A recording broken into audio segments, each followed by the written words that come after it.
दोस्तों जरा सोचिए, आपने 1 लाख रुपए खर्च करके एक लेटेस्ट स्मार्टफोन खरीदा है। क्यों? क्योंकि आप लोगों से जुड़ सकें, इंटरनेट यूज कर सकें और अपने काम आसान कर सकें।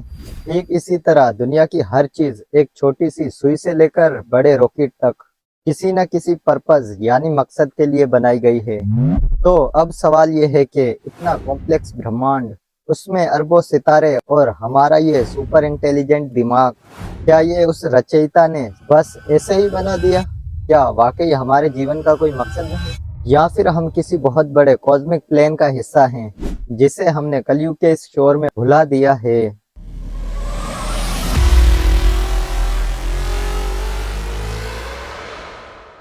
जय श्री राम दोस्तों, मैं हूं एमजी वर्कर और आप देख रहे हैं वर्क फॉर रामराज। दोस्तों, ये हमारी सतयुग से कलयुग तक की सीरीज का तीसरा एपिसोड है। इससे पिछले एपिसोड में हमने बात की थी, क्या कोई हमारा रचयिता है, और अगर है तो उसका प्रूफ क्या है, जिसके जवाब में हमने 4 साइंटिफिक प्रूफ देखे थे। अगर आपने वो वीडियो अभी तक नहीं देखी तो ऊपर आई बटन को क्लिक करके या नीचे डिस्क्रिप्शन में दिए गए लिंक से जाकर देख सकते हैं।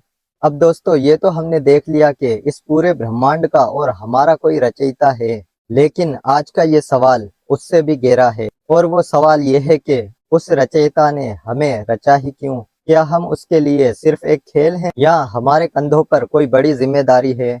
आखिर क्या उद्देश्य है उस रचयिता का हमें रचने के पीछे? आइए धार्मिक ग्रंथों, लॉजिक और रैशनैलिटी से इसे समझते हैं।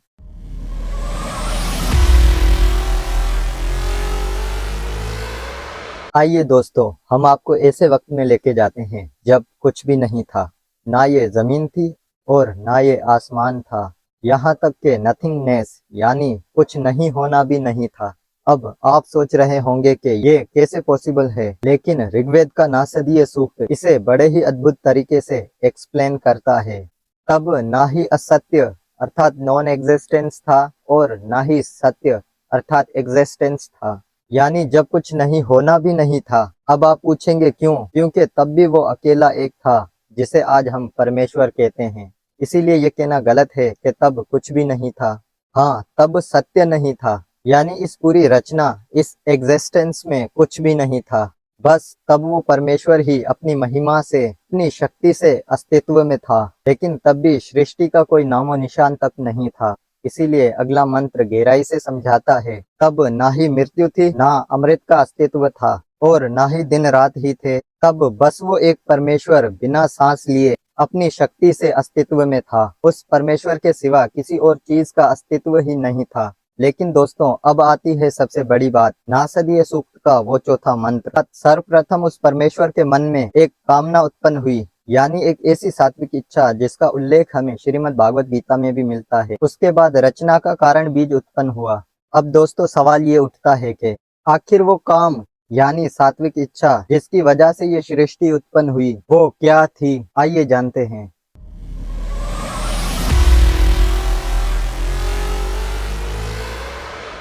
दोस्तों, नासदीय सूक्त कहता है कि सर्वप्रथम उस ईश्वर के मन में एक कामना उत्पन्न हुई, लेकिन वो कामना कोई इंसानी वासना नहीं थी, बल्कि ये थी एक सात्विक इच्छा, कुछ रचने की तड़प। अब इसे समझने के लिए हमें उस समय में वापस जाना होगा, जब वो परमेश्वर बिना कुछ किए अकेला था। तब भी उसमें रचना करने की शक्ति थी, पालन करने की शक्ति थी और संहार करने की शक्ति थी, लेकिन फिर भी वो रचयिता नहीं था, क्योंकि तब तक उसने अपनी शक्ति का यूज नहीं किया था। और फिर रचयिता कहलाने के लिए रचना करना जरूरी होता है। अगर रचना ही ना हो तो वो रचयिता किसका? ठीक इसी तरह वो पालन करता भी नहीं था, संहार करता भी नहीं था, क्योंकि पालन और संहार करने के लिए भी किसी का होना जरूरी है।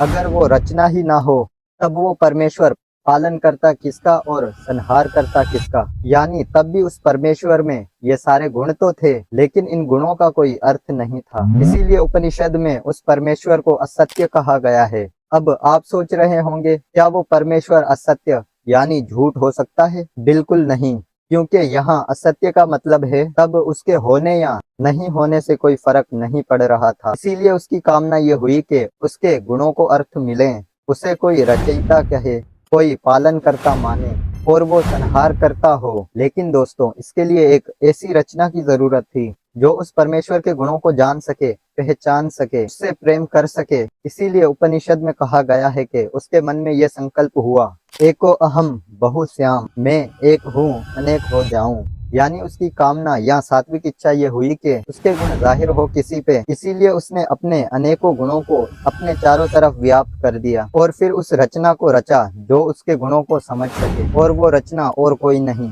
हम इंसान हैं। इसीलिए उपनिषद कहते हैं वो परमेश्वर जो एक है, जो अपनी महिमा और अपनी अनंत शक्ति से इस पूरे ब्रह्मांड पर राज्य करता है, वो सृष्टि की उत्पत्ति और पालन के वक्त अकेला ही ईश्वर है। जो इस राज को जान लेते हैं वो लोग अमर हो जाते हैं, यानी उन लोगों को अपने जीवन का मकसद मिल जाता है। अब दोस्तों, इस मंत्र से साफ है कि ये सारी रचना उस रचयिता ने, उस परमेश्वर ने इसलिए की ताकि वो हम लोगों को रच सके, हम पर अपने गुण जाहिर कर सके, जिससे फिर हम ईश्वर प्राप्ति कर सकें।